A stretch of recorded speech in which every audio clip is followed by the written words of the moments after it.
এক 30 বছরের সুন্দরী ভদ্র মহিলা বাসে করে বাড়ি ফিরছেন তার বাচ্চাকে স্কুলে দেওয়ার পরে। পাশের সিটে এসে বসলেন এক ভদ্রলোক।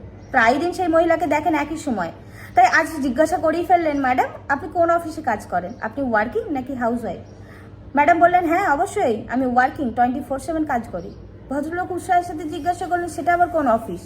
ভদ্রমহিলা বললেন, আমি আমার বাড়ির ফার্স্ট অ্যালার্ম, যার আওয়াজে সবার ঘুম ভাঙে। আমি আমার বাড়ির কুক এবং তার সাথে ওয়েটারও বটে। আমি আমার বাচ্চার জন্য টিচার এবং 24/7 তার বডিগার্ড। আমার হাজব্যান্ডের আমি পার্সোনাল অ্যাসিস্ট্যান্ট। আমার বৃদ্ধ শ্বশুর এবং শাশুড়ি মায়ের আমি নার্স। আমার বাড়িতে আসা আত্মীয় এবং অতিথিদের আমি রিসেপশনিস্ট। কোনো অনুষ্ঠান বাড়িতে সেজে যাওয়া মডেল আমি।